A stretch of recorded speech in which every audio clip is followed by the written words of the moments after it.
Today we're going to receive a briefing on the two critical matters that were dealt with extensively in the sixth administration, and I think those that were still or were leading the department.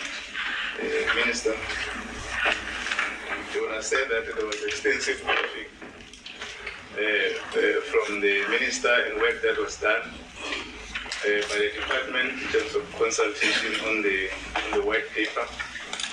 And our understanding is that it has gone through the executive process, including cabinet approval, and other issues that are left is to develop a bill that must be brought before Parliament so that we're able to interact with members of the public and stakeholders to further comment so that we deliberate and have an intensive discussion in Parliament. This is an important piece of legislation once considered by Parliament. And also to deal with the matter that resides on Vulindlela, recommendation in relation to the work of Home Affairs. And I think there are identified areas which have been raised and the work that has been done by the collective led by the former Director General of Home Affairs. Minister and Deputy Minister, listen carefully during the security cluster comments or responses on the intention of the department to,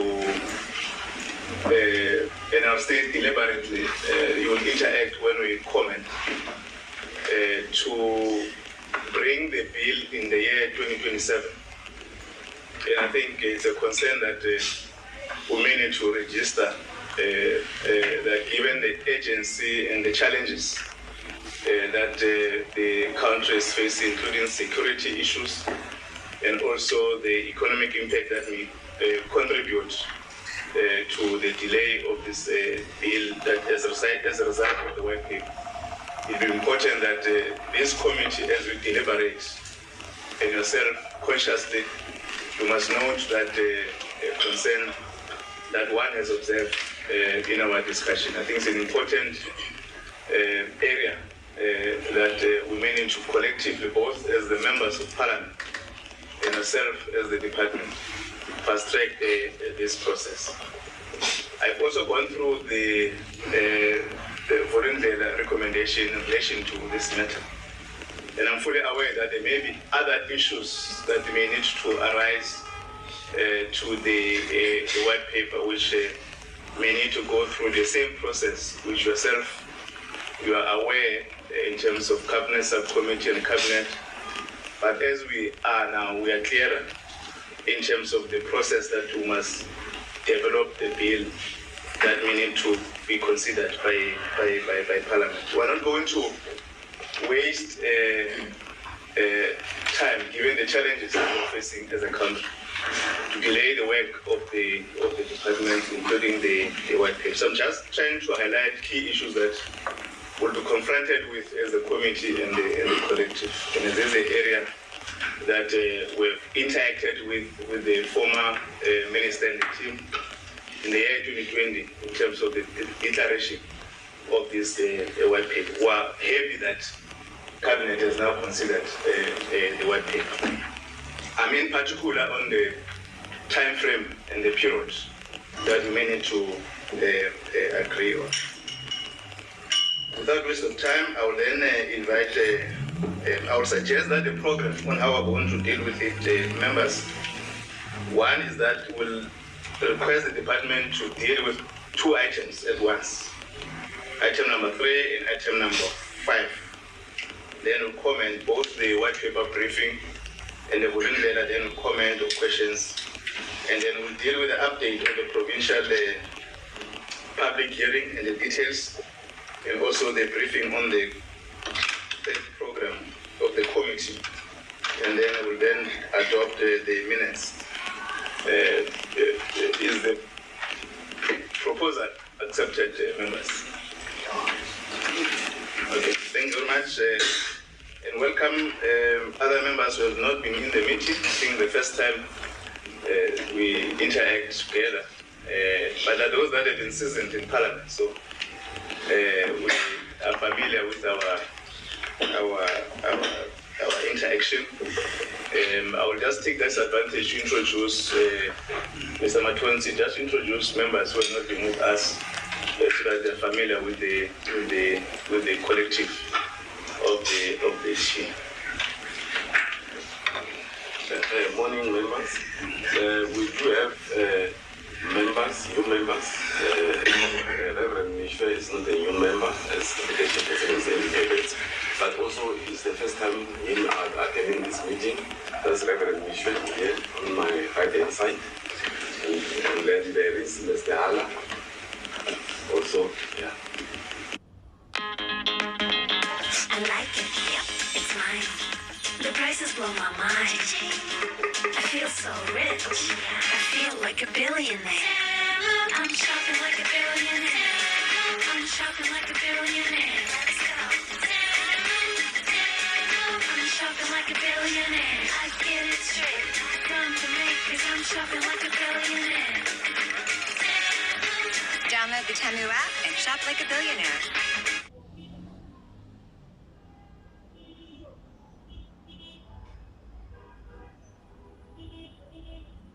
Experience travel delight with Discovery Bank. Save on flights, breeze through airports, and enjoy incredible discounts on hotels and car hire. Join Discovery Bank today.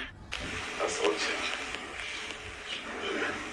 Thank you. Is there any apologies? We must register.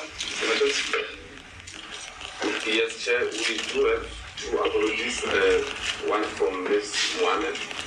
She indicated that she was not feeling well. Then the other one is Ms. Mitono. She just landed at the airport at 9:30, so she'll be here later. That's all from my side. Minister, any apologies? We must register. No, Chair, I think we've got a full house. Thank you very much. We'll now invite the minister to introduce, or delegates to introduce, the two presentations. All apologies have been recorded. Then we'll interact on responses and comments, and members will have time to deal with the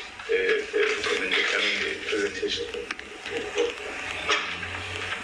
Thank you very much, Honourable Chair, Honourable Members. Good morning also to those members that are joining us in this committee today for the first time. And also good morning to the DM and the team from the Home Affairs Department. Chair, you will know that I am very much able to introduce, but I think we're starting to become very familiar with each other in this committee. So I think what I would like to just very briefly touch on before I hand over to the team is maybe just a high-level view on both of these items, if I may. Because I would like to express my gratitude to the Chair and to the committee for actually scheduling these ones on the same day, because it's going to illustrate the interplay that actually exists between these two processes. So I would urge members to look at these things as connected, because they are dealing essentially with the same space. And that space really involves the high-level view on the immigration system, citizenship and refugee protection that comes from the white paper, first of all.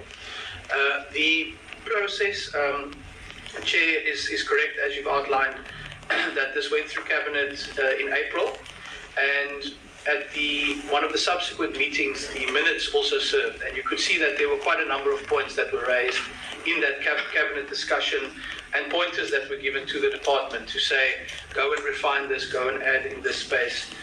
So we've got that as one of the major inputs on the white paper that we will then need to process to go forward with into the bill.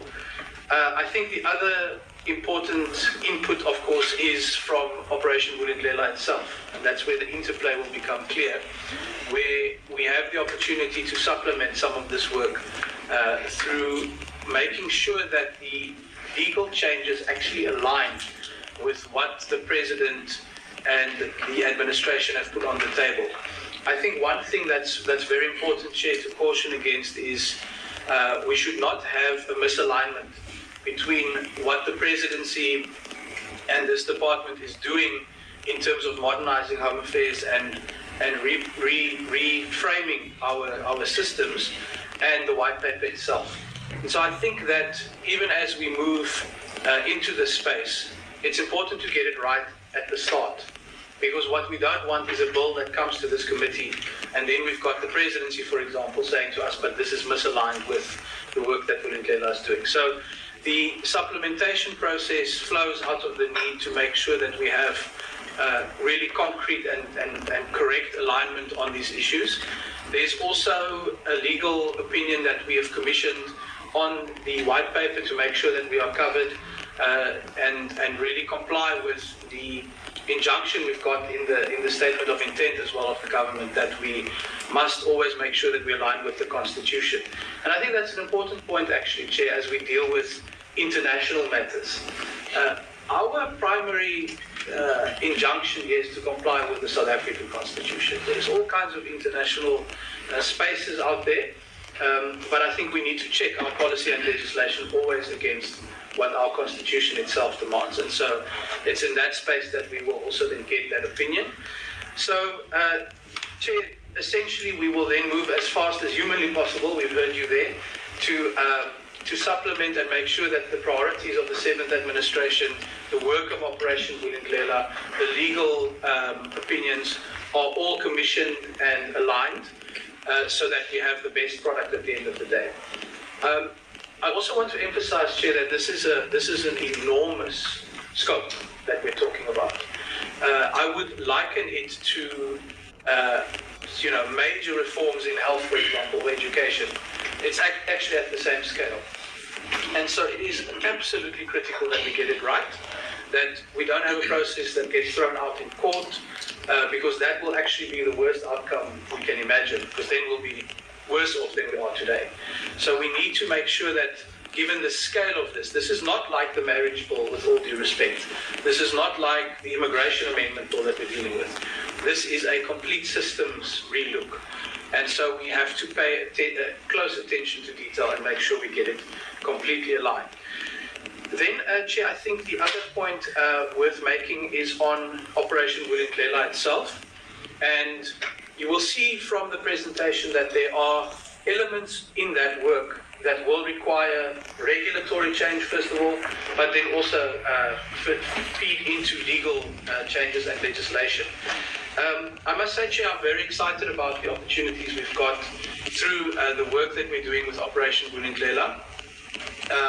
I think the DG will attest that we're moving with real speed to give effect to this priority that is really one of those cross-cutting opportunities we have in government, because what we see with Vulindlela is the ability for us to bring together views from different departments and make sure that when we talk about unlocking the skills that the country needs, for example, unlocking tourism, that we're able to actually do that and create jobs and economic growth in the process. That is really the apex priority of this administration. And so we believe we've got a very strong contribution to make in this space. Just to give you a sense, Chair, the trusted tour operator scheme that that the department will elaborate on, it's got the potential to unlock the Chinese market, for example, as well as the Indian market. A country like Australia is getting about 1.4 million Chinese tourists a year.